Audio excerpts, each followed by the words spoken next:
Well, thanks everybody for coming. I know we're scheduling against a bunch of stuff today, so I appreciate everybody's sort of time and energy in coming out. It's really my pleasure to have Monica Alexander here. I have to admit that I didn't really know her work, but having asked who we should invite to the conference, I had her name come up independently from different people. So, and then I looked at her website and found that she's doing tons and tons of really interesting stuff, a lot of which dovetails even with some of my own work. So I was really excited to have her here, and it's been great to talk with her and have her chat with our grad students and faculty throughout the day. Despite having a PhD only in 2018, she has a ton of sort of interesting and diverse publications, including ones in demography and in medicine and all over the place. So I'm really excited to have her here today to talk about sort of social media and immigration patterns. So if you please join me in welcoming Monica, that'd be great. Thanks, Jane, and thanks for having me. It's been really great so far to chat to everyone. And my first time to London, which I haven't seen anything yet, but the campus is nice. This building seems very big and confusing, but nice. So I'm in the Sociology and Statistics department at U of T. I'm an assistant professor there. I'm a demographer by training, and I guess I do a lot of different things, but the common thread is trying to improve demographic estimation methods, particularly where we have, in situations where we don't have very good data or where we have interesting data, such as this case. So today I'll be talking about an overall project to try and utilize Facebook data to estimate different types of migration patterns. In the talk I'll try and sort of give an overview of two different projects, but we'll see how we go for time. So just by way of motivation, I think we all probably know that measuring migration patterns is a really important thing to do. Migration is a key component of population change, along with fertility and mortality. And changes in migration can have vast economic, social, and cultural consequences. And I think what's kind of really interesting about migration is it can change really quickly in response, particularly to shocks such as natural disasters or forced migration due to war and conflict. And so in order to understand underlying migration patterns, it's really important to have good estimates of the indicators that we're interested in, and also, I would argue, a good idea of our uncertainty around those estimates. So measuring migration is really important, but it's also often quite challenging. Part of that is to do with definition issues. Unlike fertility or mortality, coming from a demography perspective, these are events that happen, and you know that they happen. You give birth, it's pretty obvious that you give birth, you die, that's also fairly obvious. But when you migrate, it depends on what you're interested in. What is migration? There's a temporal component. You can have temporary or permanent migration. There's a geographic component. It depends on, are we interested in migration within countries, across countries, that sort of thing. One of the big challenges with migration, though, is data availability. And often, good quality, detailed data on migration patterns just doesn't exist. And even if it doesn't exist, the release of that data is often quite delayed. And so, even though changes in migration can happen really quickly, we may not have official data on those changes until 1 or 2 years later. And this is particularly a problem in developing countries, where data availability is a problem in general, but also a problem in developed countries such as the US and Canada.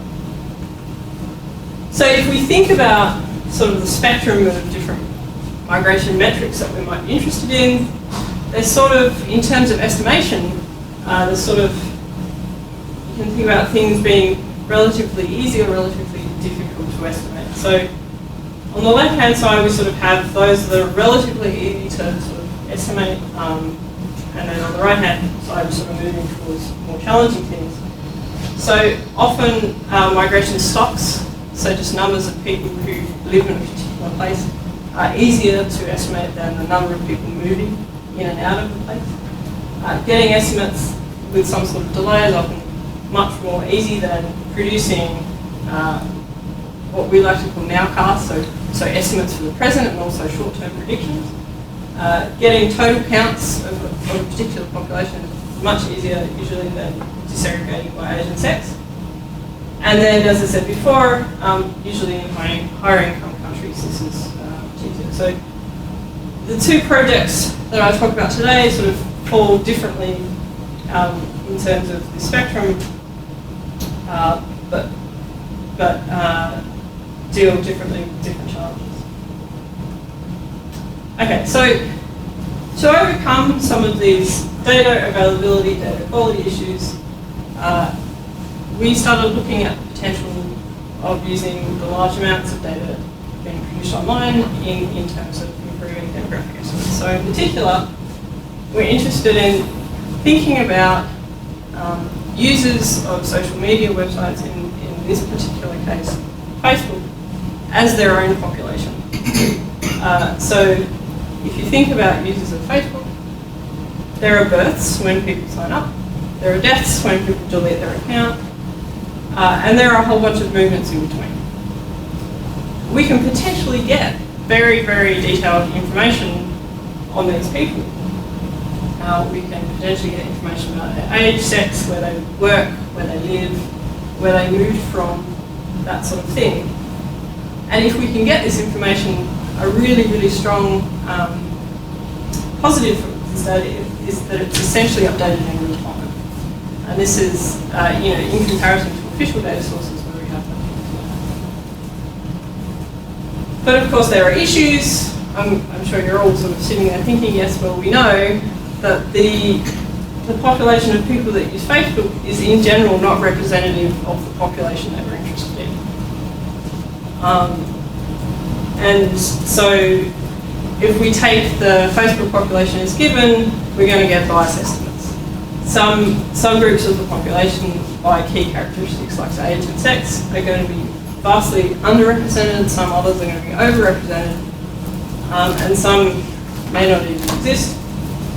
Another big issue is access to data. And so I don't work at Facebook, none of my collaborators work at Facebook. I have absolutely no intention of working at Facebook ever. Even though they pay a lot of money, and my friend from grad school was working there and earning a huge amount of money. But so we don't have access to their individual level data. And even if we did, there's all these risks and issues around using people's data for something that they didn't intend for it to be used. And so, when we started doing this research, it was really around the time of Cambridge Analytica, and so this was a big sort of concern about the ethical considerations of using, passively using this data. And a final sort of issue with this data is the quality. So we have no control over where someone, how someone reports their sex, how someone reports their age, where they live, that sort of thing.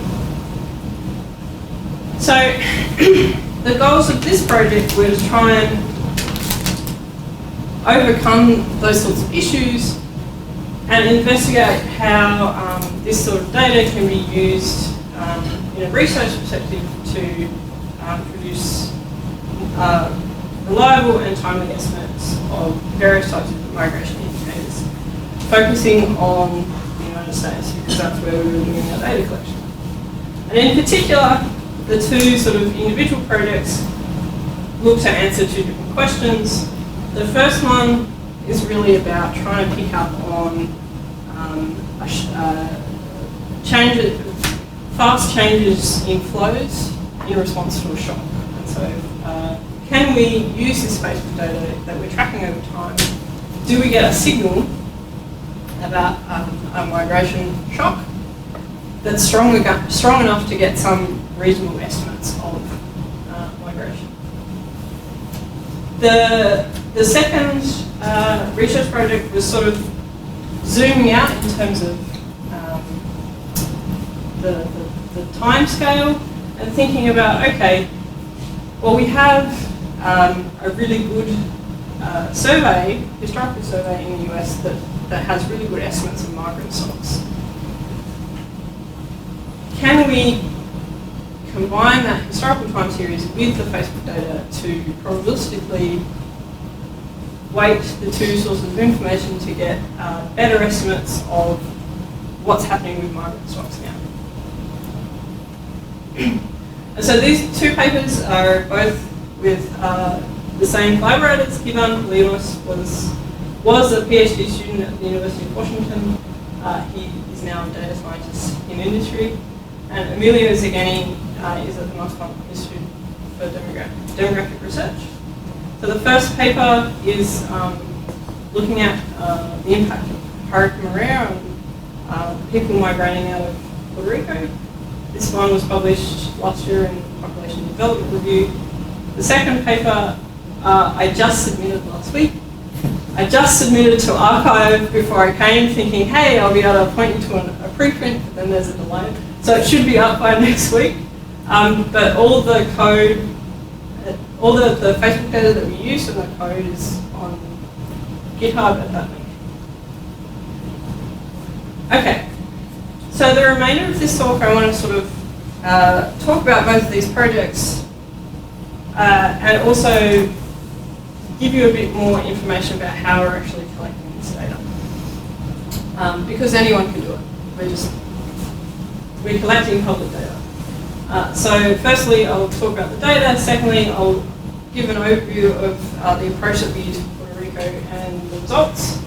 And then the last bit, I want to do a bit more of a deep dive into the methods behind combining Facebook data and traditional survey data in the second paper. Okay, I'm going to have a water break.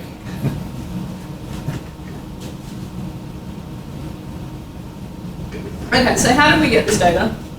As I said before, we don't have access to the individual level data of Facebook users, and even if we did, we probably may not want to use it, or we would have to be very careful about using it.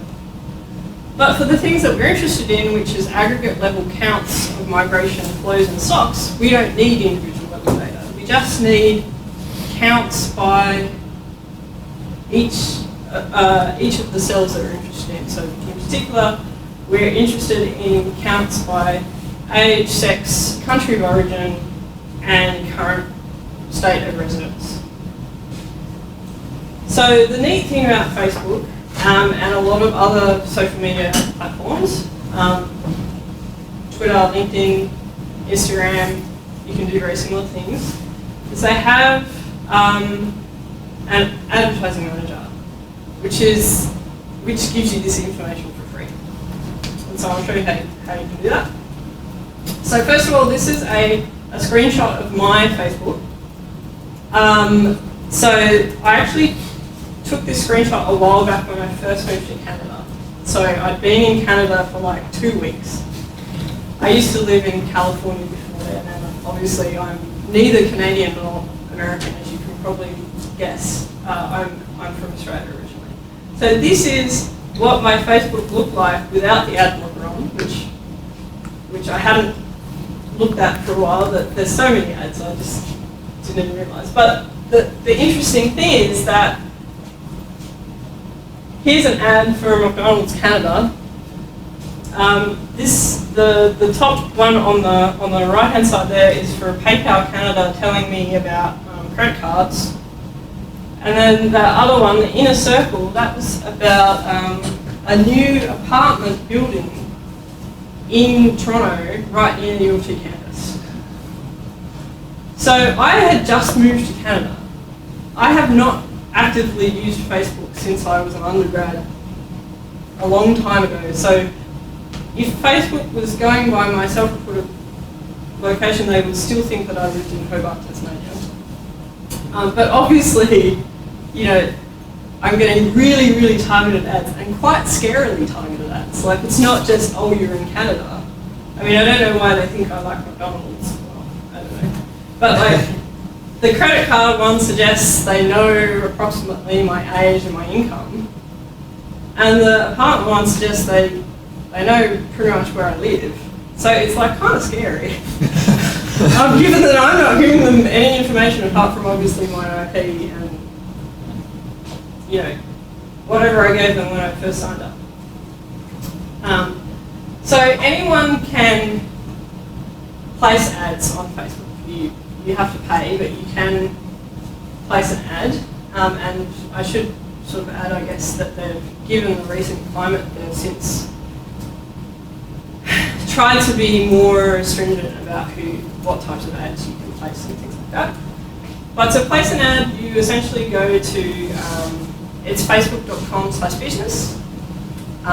You have to have a Facebook account, but you go through this process of setting up an ad, you design it, whatever. Once you've worked out what you're posting, you can then set a target audience. Okay, so here, this is a screenshot of me doing this. I'm targeting my ad to reach women in California who are aged 30 to 39, who are expats from Australia. Right? So this is a pretty target group. This was also me 2 years ago. So if I do all this, then this number comes up at on the right-hand side of the screen. This is a potential reach. This is telling me if I post an ad with this target audience, it will reach approximately 4,500 people. Fine. This is what we use as our data point. We're taking this as some sort of indicator, an imperfect, but some sort of observation of the number of Australian expats who are women aged 30 to 39 in California. And so you can imagine doing this over and over and over again, iterating through every age group, sex, expat group, and state, and you build up a data set of migrant stocks in the US. Do that over time, and you get observations at different time points, and then you can look at change over time. So you could do this by hand. You could employ a whole bunch of undergrads to do it by hand. But luckily, Facebook has an API which allows you to essentially do it programmatically. So we wrote a bit of code. So every month or couple of months, we rerun this code that extracts essentially that number for a whole bunch of groups, saves it to a CSV. And this is what our data looks like. So for every single US state, different migrant origins, different genders, and then we get this estimate of the population size, and then we also get an estimate for the population of everyone in that particular age and sex group that we use as a denominator. So we've been doing this for a while. We tried it out in 2016, and it's really been ongoing since 2017. So we have now,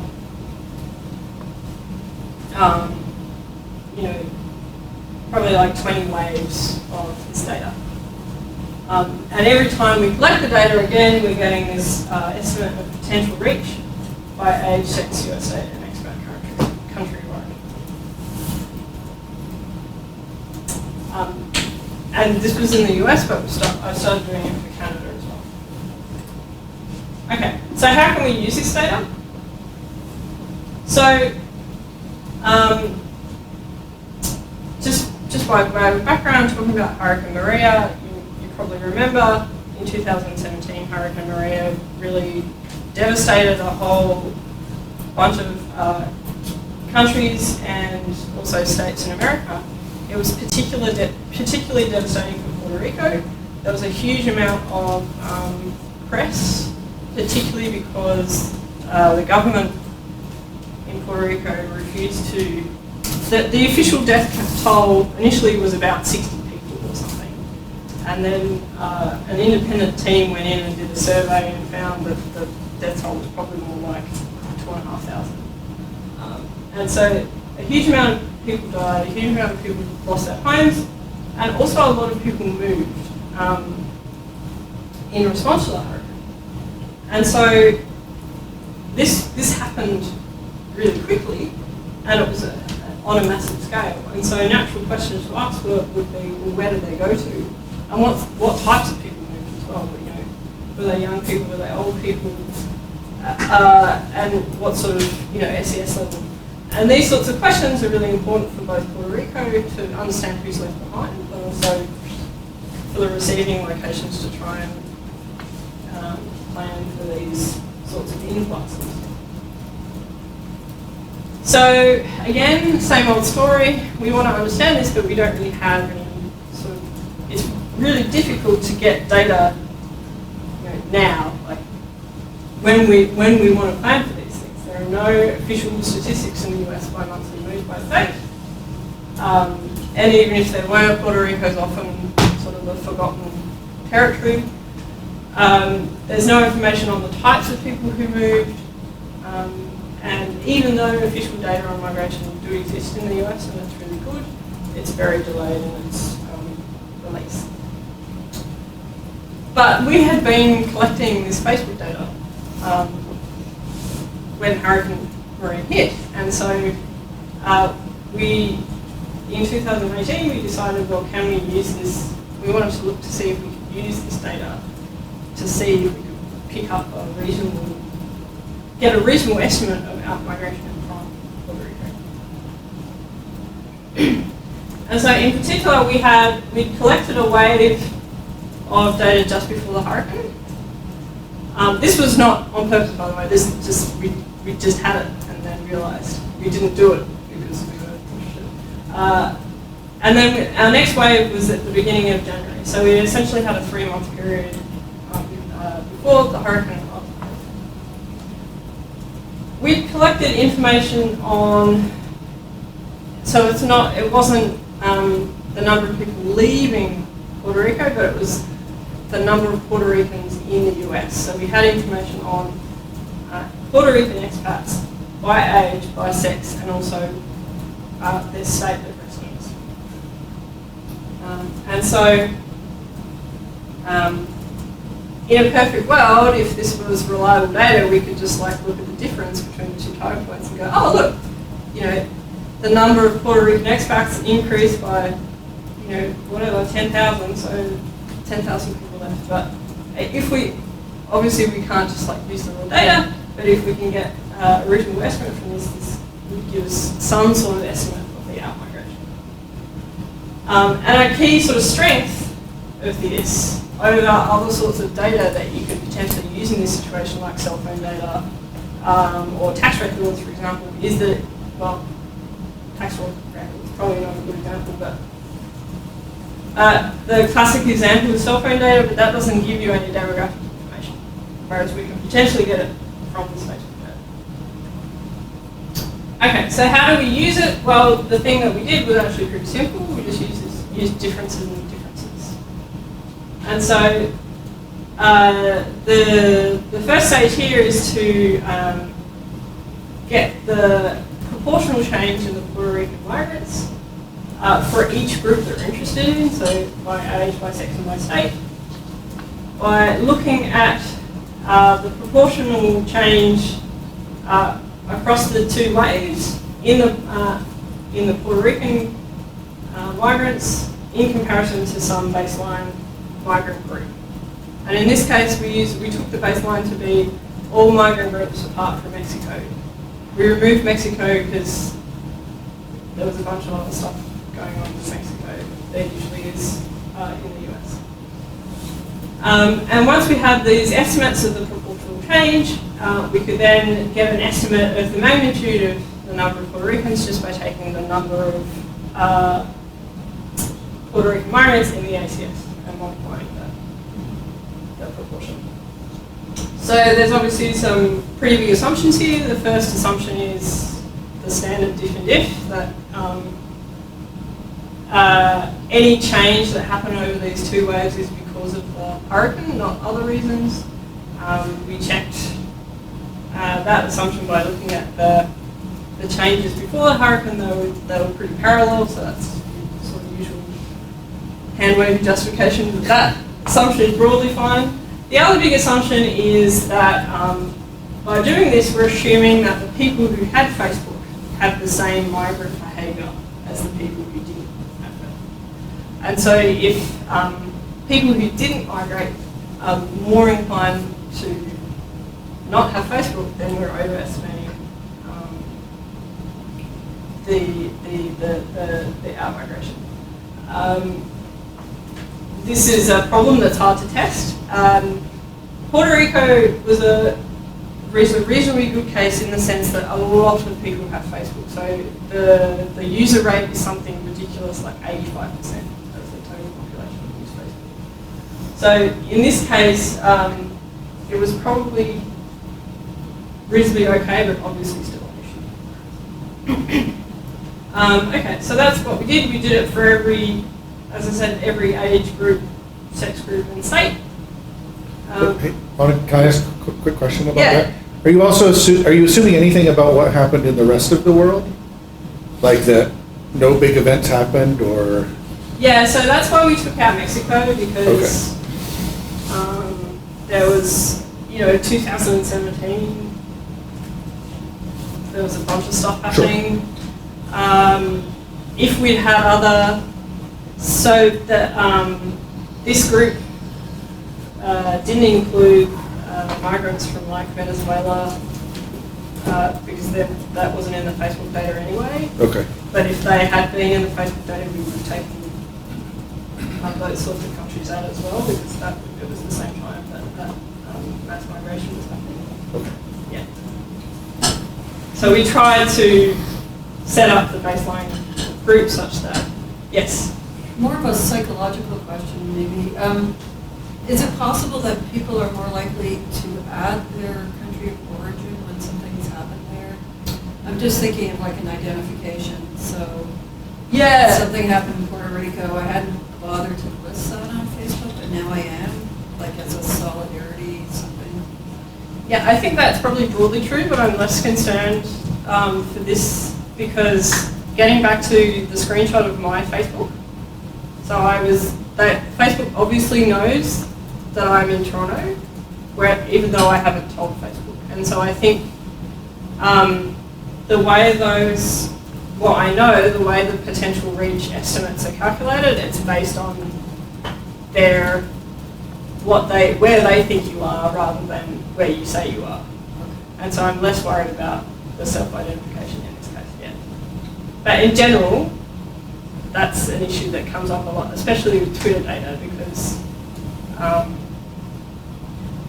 people, not all tweets are geotagged, and I think you're more likely to geotag your tweet when something happens. Yeah. Okay, so these are the results just for the big states. So the darker the colour, the higher the percent increase in Puerto Rican migrants. So the biggest increase by far was in Florida, and then Pennsylvania was quite high, and other parts up here. You'll notice that there's sort of, apart from two obvious states down here, there's a lot of sort of increase in the, what do you call them, mid-Atlantic states? Testing my US geography. And that's, well, these are states where there are already high proportions of Puerto Rican migrants. So Florida makes sense because it's right near Puerto Rico, but people are going where there are already large communities of Puerto Rican migrants. So overall we estimated about a 17% increase in the number of Puerto Ricans present in that three-year period, which accounted for about 185,000 Puerto Rican migrants, which is a really large percentage of the total population. And this was in line, so there were a bunch of other estimates that came out using cell phone data, using changes in school enrollments, and they were actually pretty close. Most estimates were somewhere between 170 and like 200,000. Yeah, so the biggest increases were in Florida, New York, Pennsylvania, and we found that there are disproportionately larger increases in the younger working age groups and for men compared to women. So this was, I think this is my last slide on this paper. Yeah, so I think that this was it was really amazing to me that this sort of worked as well as it did, because if you look at this data, it's terrible. There are so many issues with it, and it's fluctuating a lot over time as well. So if you look at the time series of every weight that we're collecting, there's a whole bunch of movement in the data that we're getting that's obviously independent of any migration events. It must be something to do with how Facebook are calculating these numbers. But we're still able to get a reasonable signal based on this differences. So that's reasonably good. Okay, so on to the next paper, which is sort of, again, zooming out. Yes? Can you comment a little bit on what the difference in differences is, what you think it's doing for you here, what the problems it's resolving, and what ones might remain? So the big, so we could have just got the proportional increase by looking at getting rid of the control group and just looking at the proportional increase in Puerto Ricans. So the P is the proportion in the country at the time, or it's a change? So this is the number. P is a number. So it's the number of Puerto Ricans in a particular group, where a group is 35-year-old males. The 2 is the second wave, so after the hurricane, minus the same thing in the first wave, divided by the first wave, so it's a proportional increase. So if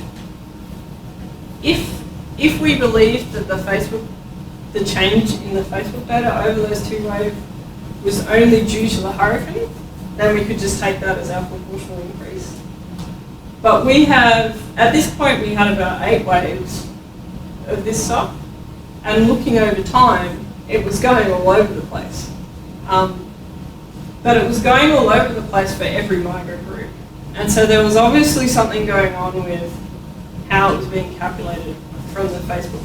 And so that's why we looked at the proportional change relative to a baseline group, because even though they might have both been going down, the Puerto Ricans were going down less, or I think it was actually the other way around. Shifts or anything on how Facebook is yeah. Assuming that they're the same over every migrant group. Yeah. Yeah, I have 2 questions. How much do you know about this algorithm? Does Facebook actually look at the extent to which people are just visiting a space versus kind of migrating there permanently? Yeah, so they have another, so I should add, you can get from that, the screenshot of the ads manager, you can get a whole bunch of information. They have stuff about education, they have stuff about occupation, they also have stuff about visiting a place, so more like holidaying. So I don't know I actually don't know what the definition of a migrant or an expat is in their mind. I assume it's something, it must be much more temporary than just visiting for a couple of weeks, because they also have that category, but yeah, I'm not entirely sure. And the second question, this probably works better for some jurisdictions than others. So for example, China, where there's heavy reliance on virtual private networks, you would probably be able to get good estimates then, correct? Yeah, I mean, in general, I wouldn't be using Facebook data for anything to do with China, because they don't use Facebook. Yeah. Same with Russia, they have their own Facebook. I can't remember what it's called, but and it looks exactly the same. It's the same blue color. Yeah. But so obviously a massive caveat of using this data is that it works better if it's for migrant groups that have a fairly good usage rate. Yeah. Okay, I'm going to move on because I want to talk about my Bayesian model again. Okay. All right, so just So this is the second project. This again is like zooming out. The idea of this is that we have a time series of stocks of a particular migrant group in a particular age group in a particular state.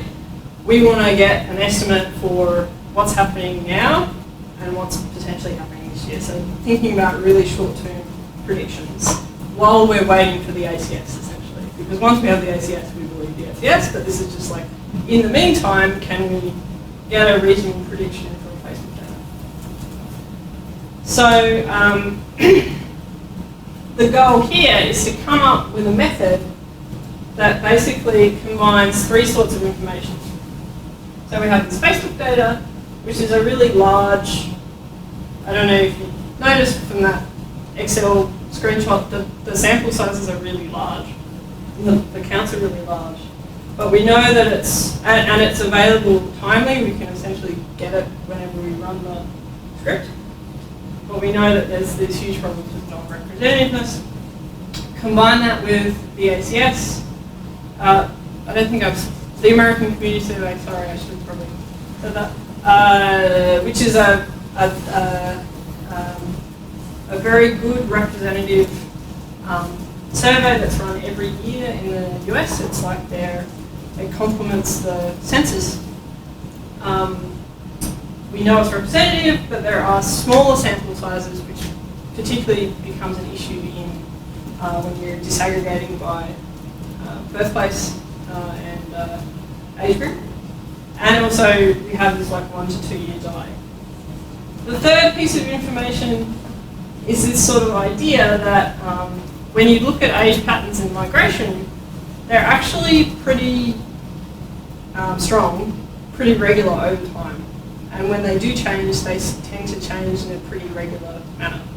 And so we can sort of utilize this demographic knowledge as the basis of a statistical model.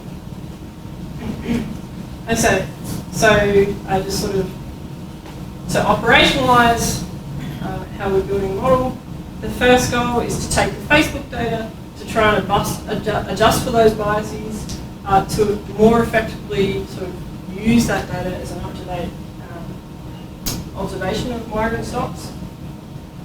And then we want to take the American Community Survey data, model that long historical time series to try and get information from the past.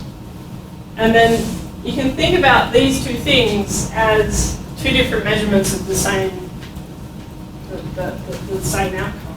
And so we want to try and come up with a way that sort of combines those two observations in the one framework and weights them in a reasonably objective way, trying to account for different sorts of uncertainty in the data. So first of all, looking at the Facebook data, it's pretty biased, but the good thing is that it's usually pretty biased in a predictable way. And that's good because it's predictable, we can put it in a model. So this chart, every box is a US state. The blue line is the age distribution. So this is for Mexican migrants. All the examples here are for Mexican migrants, but you can run it on any migrant origin, and in the paper we did Mexico, India, and Germany. So the blue line is the age distribution from Facebook in 2016, and the red line is the age distribution for the same migrant group in the ACS. And so you can see that, Facebook's not that bad.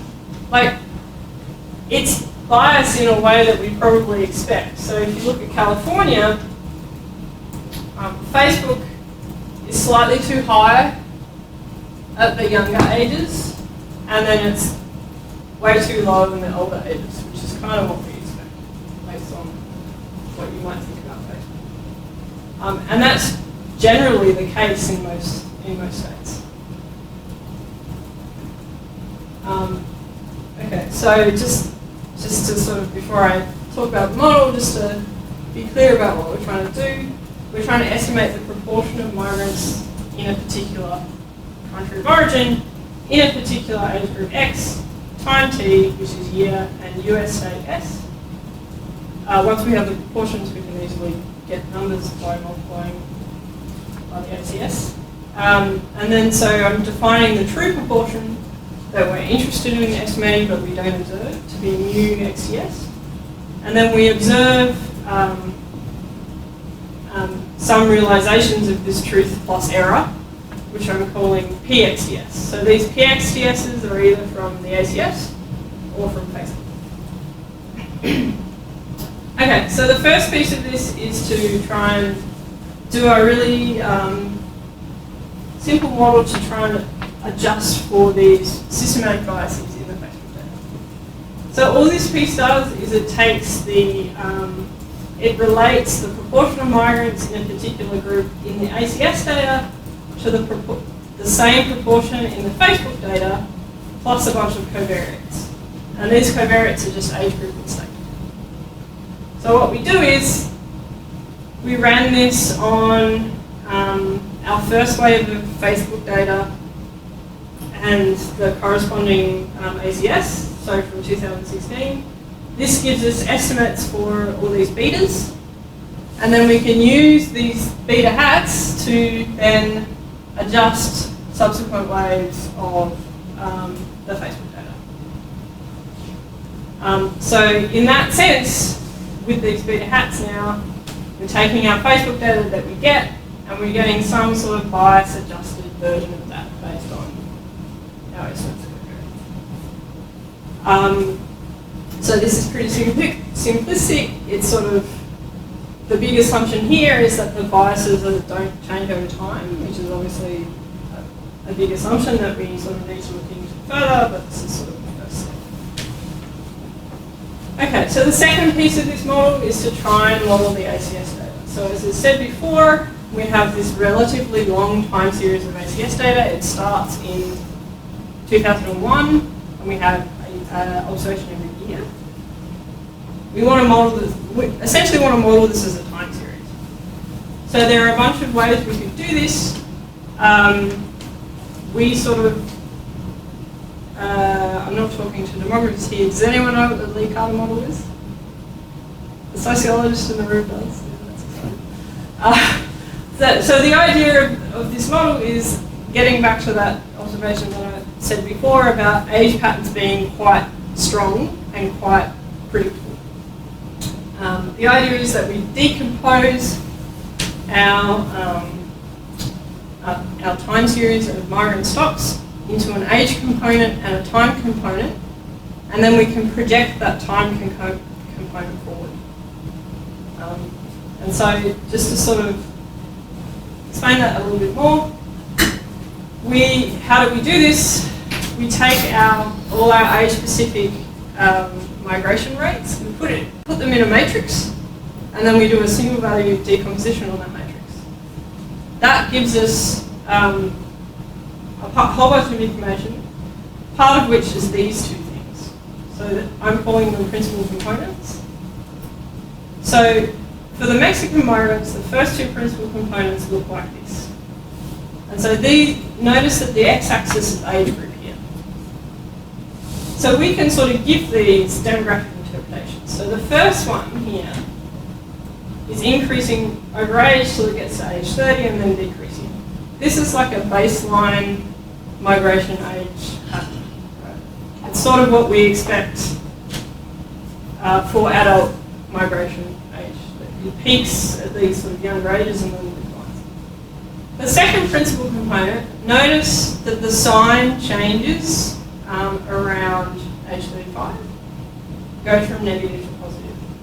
And what this allows the shape of the age patterns to do is to shift over time. So it allows the age distribution to either get younger or older. And so the idea of this model is that if we put these two things in a regression and allow them to sort of go up and down, we can express a whole bunch of plausible age patterns of migration with just these two things. And different values of the coefficients on these two things gives us different plausible age curves. Okay, so this is what it looks like. These two Z terms are the principal components that I showed in the previous slide. And then we put, these have coefficients on them that allow them to go up or down. And then we have an autocorrelated error term. And then our response variable is the proportion of migrants in the ACS data. Yeah, okay. So there's another piece to this. How am I going for time? When do I have to stop?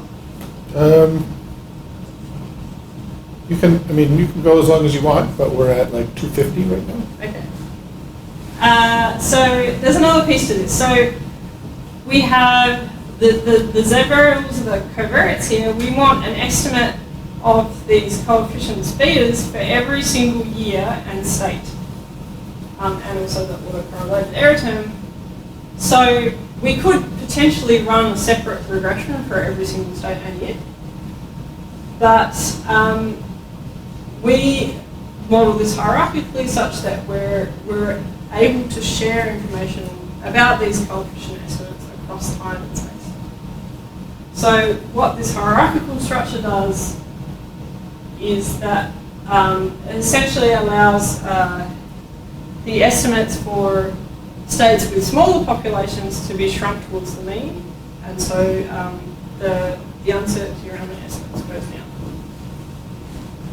So this is sort of what the hierarchical model looks like. There's a lot of Greek here, but sort of the point is that these beta coefficients for every year and state are modeled hierarchically such that they're equal to essentially a national mean plus some state-specific deviation away from that mean.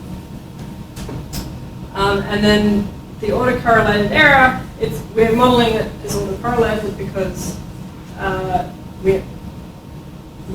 there's obviously correlation through time with these things. We're just modeling it as an AR1. Okay, so that's sort of the time series model on the ACS data. And so you can imagine that we're fitting this to the data that we have.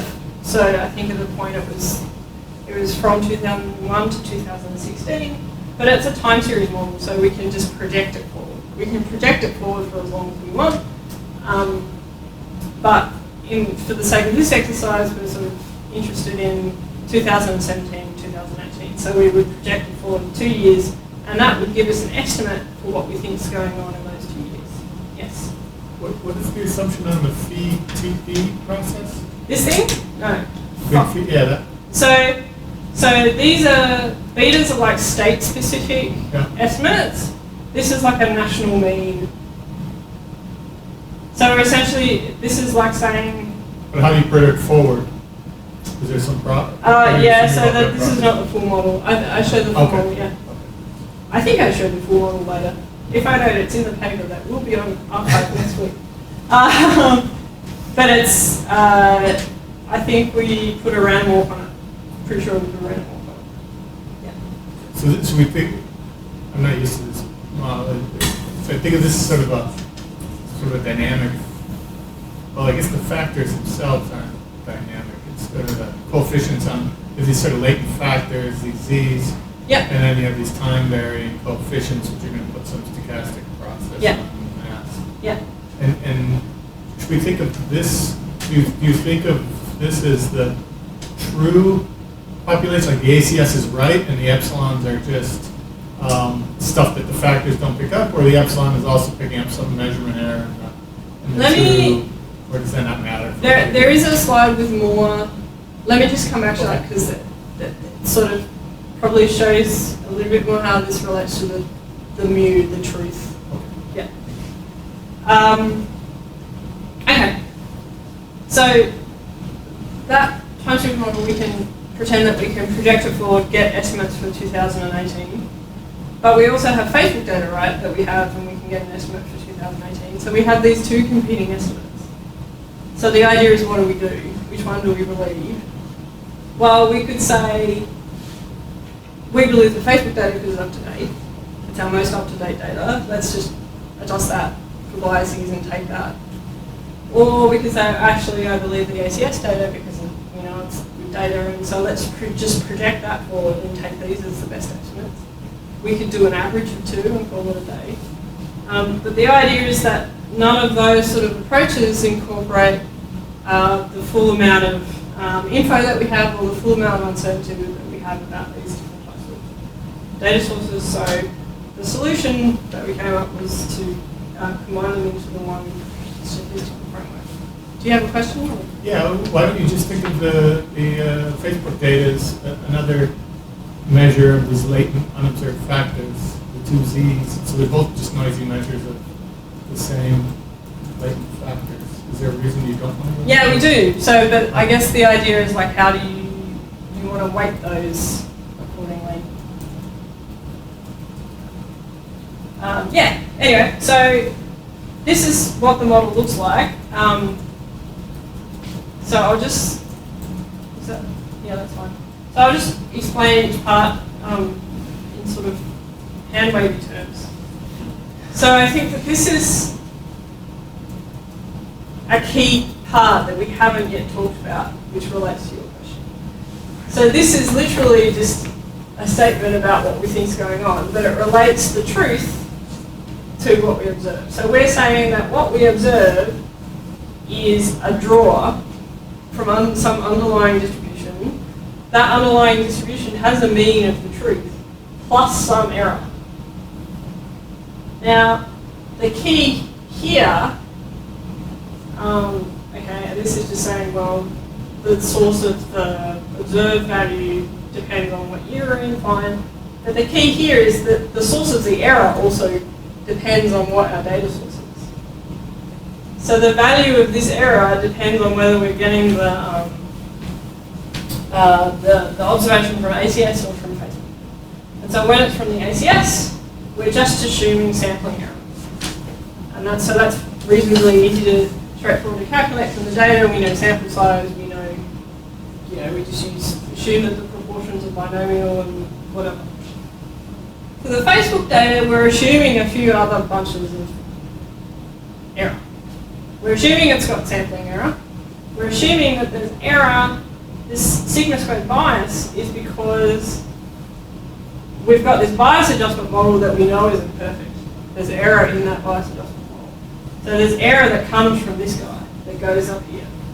And this last term is like non-sampling error. And this is sort of a general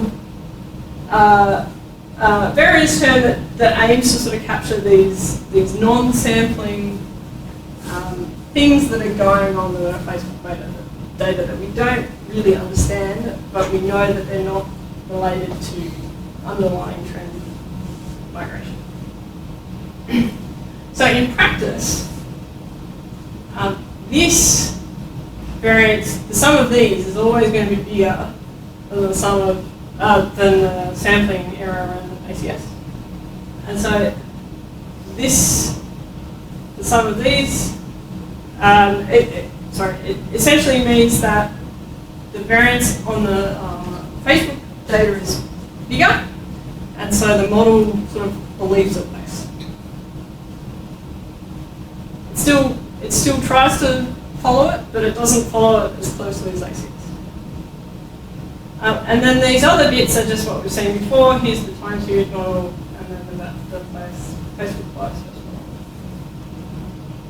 model. And so this is just sort of to, I guess, try and visualize what's going on here. We have these 2 bits, the Facebook data that we calibrate bias adjust with the ACS, and then the ACS that we model as a sort of a pooled hierarchical time series.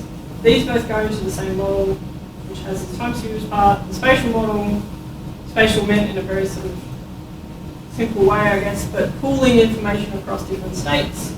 And then this data model, which was this key of like thinking about different sorts of uncertainty. Combining all that, we can get estimates and projections of migrant slots for all these different groups. Okay, so just quickly some results. For Mexicans, so this is just showing a 1 year estimate. So the red lines are for 2008, the blue lines are for 2018, which at the time we didn't have. I think that the ACS data for 2018 is out now, but it wasn't at the time when these were done. And so you can see that in general,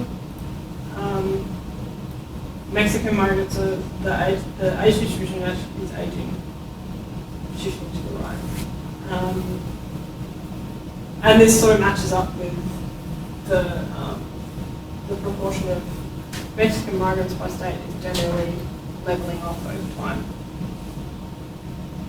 So those who are left are just getting older. Okay, so this is zooming into California. So every box here is a different age group. I'm not quite sure how clearly that's showing up. I probably should have plotted the red above the black, not the other way around.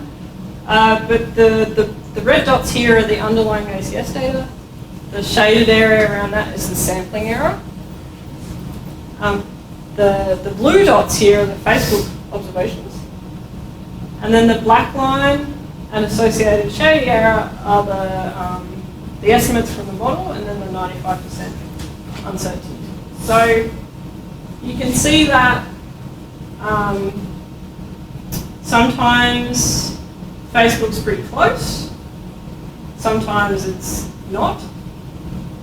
In general, the model, the uncertainty in the last couple of years pans out, and the model certainly doesn't follow the ACS data as closely as,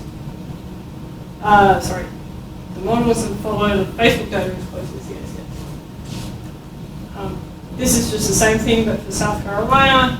Notice that the proportions are much lower, and the sampling error around the ACS is much larger. So just quickly, because I think I'm probably talked for long enough, but I just wanted to sort of quickly mention this because you might be thinking, well, we know that the ACS data is really good. Seems like the time series model probably does a pretty good job anyway, so why do we even care about putting the Facebook data in? So this is just a little evaluation.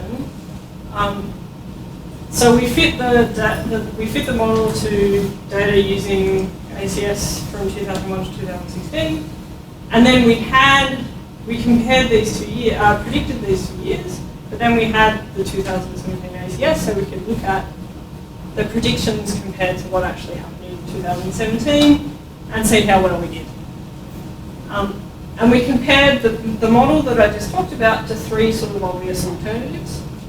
The first one was just a simple 3-year moving average of the ACS. The second one was just looking at those bias adjusted Facebook data. And the third one was essentially taking the model that I just talked about, but not having any Facebook data, just using that sort of hierarchical time series approach to project forward. And then we evaluated each of them on the root mean squared error. And so here are the results for all the states. This is again for Mexican migrants, but the story is pretty similar on all the groups that we tested. So 2 takeaways, I guess. The first one is you're getting quite a big decrease, relatively quite a big decrease in the root mean squared error going from either a moving average or Facebook to ACS, which here is that pooled hierarchical time series just on the ACS data.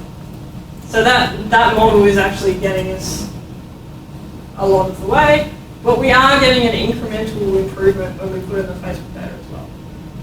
So it's not, the improvement's not as big, but we're still getting a bit of an improvement. Here's what the root mean squared errors look by age group, and so you can see that for most age groups, the combined model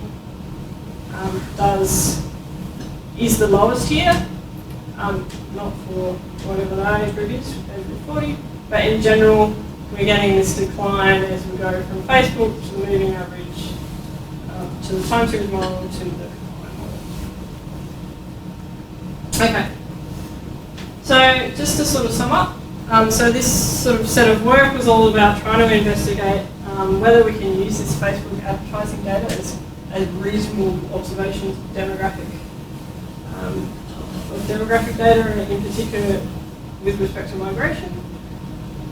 These data have really big strengths in that we can get them whenever we want, we can collect them whenever we want, we don't have to worry about response rates or filling out RDC forms or anything.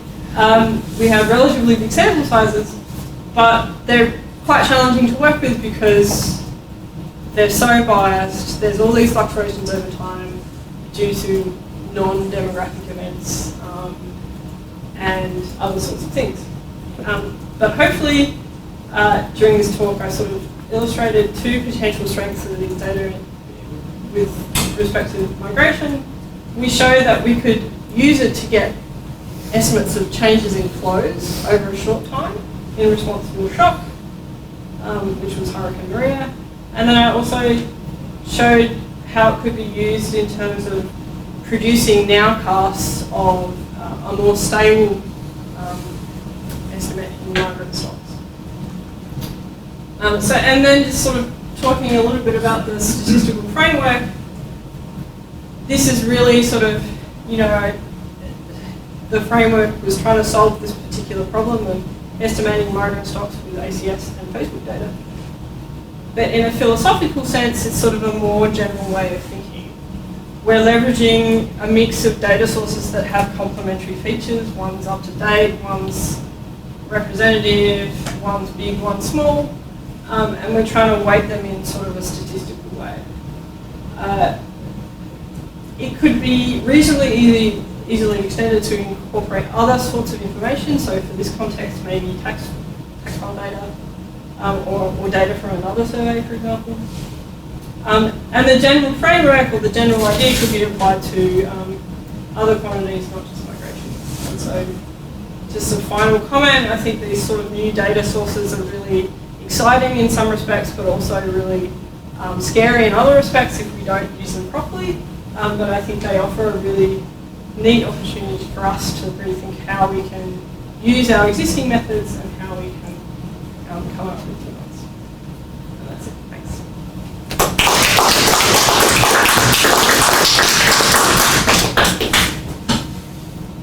Questions? Does Facebook provide information on the algorithm they use for those estimates?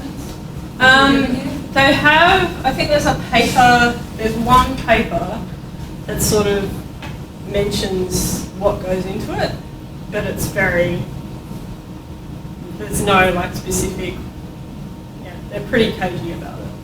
And we have asked them, and there's some cagey. So we were chatting before, but I just want to mention again, obviously the risk of all this is that, actually did I mention that this is all free? So you can grab those estimates from the API before you pay any money. So you're pretending that you're posting an ad, but you never actually post an ad. You back out once you've got the data. And so this is the situation now. It's been the situation for 4 or 5 years, but they could easily change their mind. They could easily make it so we have to pay money to get this data. They could easily block us from getting the data unless we make some guarantee we're going to post an ad. So, yeah. Yeah, I was wondering if you can backdate in terms of acquiring the data from Facebook. Or you get historical data? Yeah. No. You can't. No, So not this sort of that's data. current. No. There's other sorts of data that you can definitely get historically. So Twitter, if you're interested in tweets, there's a really good historical database of tweets, or you can pay to you can also pay to get historical tweets. But this sort of data, because it's like it's sort of pseudo. It's not really designed for. We're sort of trying to piggyback on something else. Yeah, it's sort of, you have to collect as you go. And so with the Puerto Rico case, as I said, we were just collecting the data because we wanted to do this other paper, and then realised that, hey, actually, maybe we could get a signal out of this. And so we were, in a sense, lucky. So I guess for what you're trying to do, in some sense, knowing when they change their algorithm for this stuff would be really helpful. If you know they haven't changed it for a while, certain parameters in your model should kind of remain stationary, I would guess.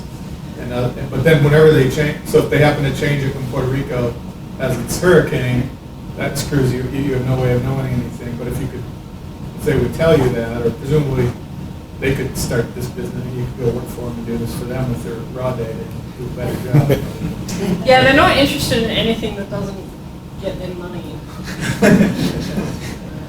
I got really excited when my friend got a job there, and he's like, no, unless you can show how it can make money, you're not going to be interested.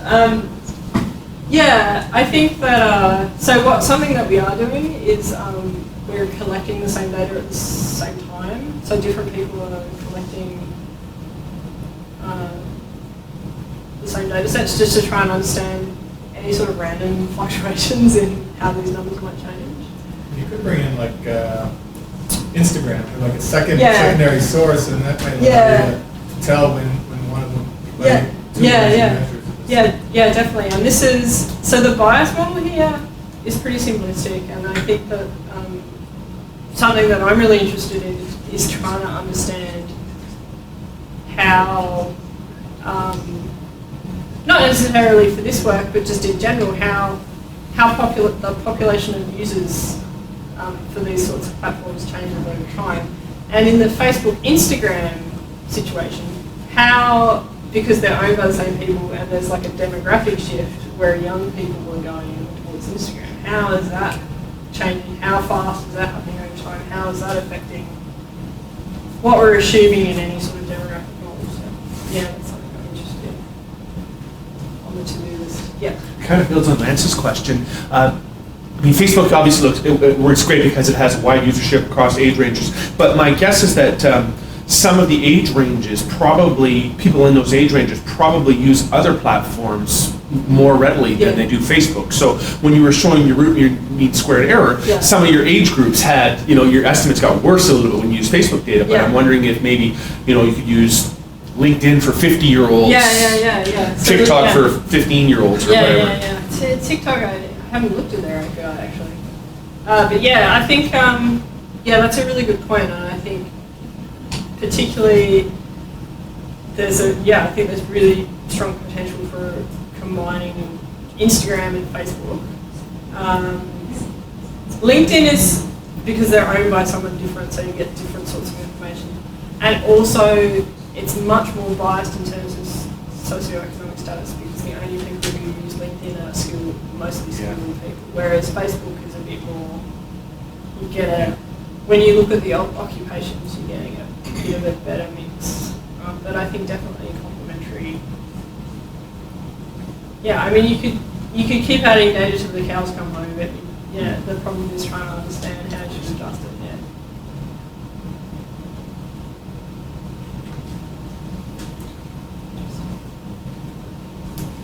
Other questions? All right, well, let's thank Monica for joining us.